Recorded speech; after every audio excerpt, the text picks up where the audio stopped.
네. 하루 한 번 삶에 대한 끄적임. 오늘은 378일째 되는 아침입니다. 26년 6월 25일 목요일 아침이고요. 오늘까지 해서 리처드 도킨스의 확장된 표현형, 이 책을 다 읽었습니다. 어제 좀 시간이 돼가지고 어제 어, 좀 양이 좀 됐는데 그래도 다 읽을 수 있었거든요. 그래서 오늘 아침에도 4시에 일어나서 이렇게 또 끄적이고 있습니다. 오늘도 이 책에 대해서 간단하게 좀 소개를 시켜 드려 볼 텐데, 역시 리처드 도킨스. 역시 어, 이기적 유전자에서는 어떤 유전자가 개체에 미치는 영향, 그래서 개체가 어떻게 행동하는 것들이 결국에는 유전자의 어떤 복제자의 특성에 의해서 행동에 영향을 미친다라는 것을 알려줬다면, 이 확장된 표현형, 이 책에서는 유전자가 그러면 어디까지 어디까지 확장돼서 영향을 미칠 수 있는가에 대해서 리처드 도킨스는 얘기를 하고자 했고, 그 내용을 뒤편에다가 11장부터 14장까지 자기가 정말로 얘기하고 싶었던 내용을 뒤에다가 딱 넣어가지고 임팩트를 뒤에다가 딱 줬어요. 그래서 이걸 딱 읽고 나면, 리처드 도킨스는 유전자, 이기적 유전자에서 이 유전자가 어디까지 능력을 보여줄 수 있는지를 이렇게 생각하고 있구나라는 것을 좀 이해할 수 있게 됐습니다. 그래서 찰스 다윈의 생각에서 조금 더 확장한 듯한 느낌이 들어요. 예를 들면 찰스 다윈은 자연 선택을 얘기를 했잖아요. 생물은, 어떠한 생물은 환경의 영향을 받아서 자연 선택에 의해서 진화를 하는 거죠. 근데 리처드 호키스는 여기서 멈추는 게 아니라, 생물은 유전자적인 어떤 베이스를 바탕으로 해서 행동에 옮기게 되는데, 그 생물의 행동은 결국에는 자연 환경의 영향만 받는 것이 아니라 환경을 만들어 가기도 한다. 음, 환경을 만든다라고 조금 더 유전자의 능력과 영향력의 범위를 더 넓혔어요. 그래서 찰스 다윈은 그냥 우리는 자연 환경에 의해서 선택되고 적응하는 거죠. 그렇게 된다라고 설명을 했다면, 리처드 도킨스는 거기서 조금 더 어, 우리 생물의 어떤 능력을 조금 더 확장한 그런 느낌을 받았습니다. 그래서 이렇게 자기가 얘기하고자 하는 거를 어떻게 쭉 설명을 풀어가거든요, 단계적으로. 그래서 처음에 이기적 유전자에서는 개체가 어떤 본능적인 행동을 하는 것들이, 그런 거는 유전자의 영향을 받았다라고 한다면, 이제 11장부터는 그러면 유전자가 어디에 어떤 방식으로 영향을 미치는지 엄청 구체적으로 쫙 설명을 해주거든요. 그럴 때 11장에서는 뭐부터 설명을 하냐면, 어, 이제 유전자, 예를 들면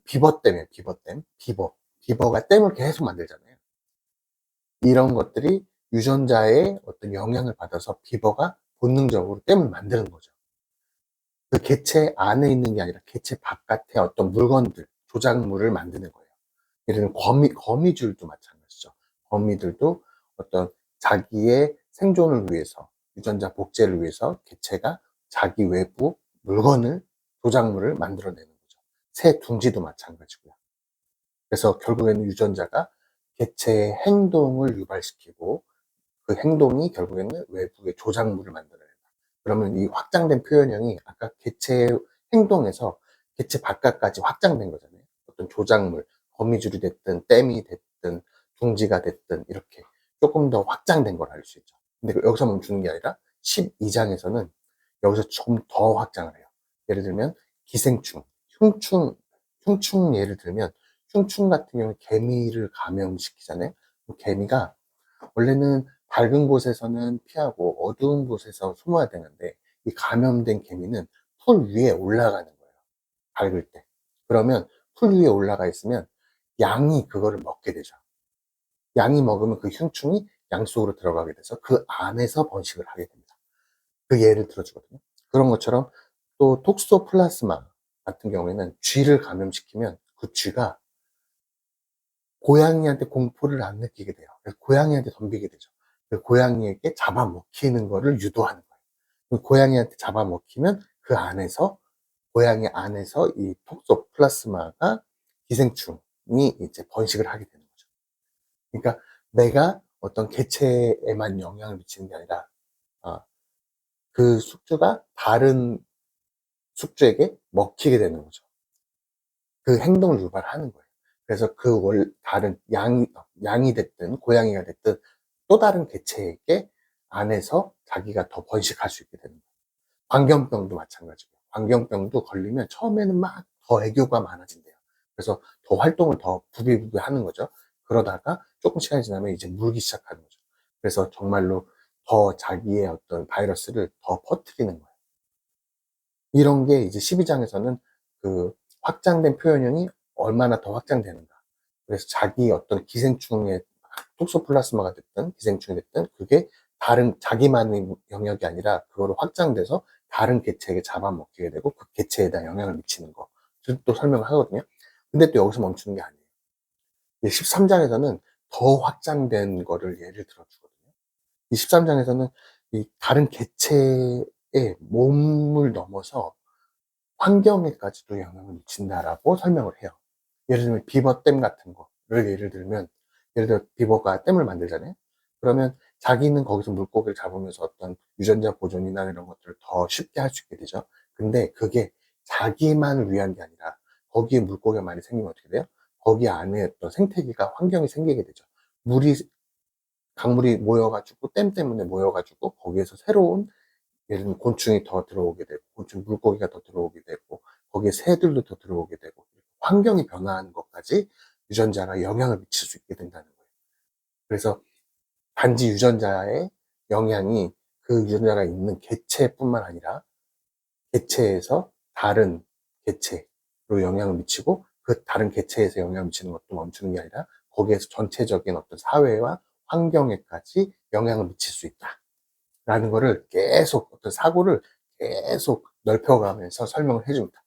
그래서 결국에는 마지막 이제 14장에서는 근데 그 개체는, 그럼 유기체는 왜 존재해야 되는 거야? 그냥 어, 유전자로서 자기 부음으로서 둥둥 떠면서 자기만 복제하면 되는 거 아니야? 라고 얘기를 하는데, 그 질문을 던지는데 거기 질문에 대한 답변은 결국에는 그거예요. 각각의 유전자가 있죠. 몸속에도 유전자가 하나가 아니라 뭐 천조 개 막 이렇게 있잖아요. 그 유전자들이, 각각의 유전자들이 각자 번식을 하기 위한 거예요.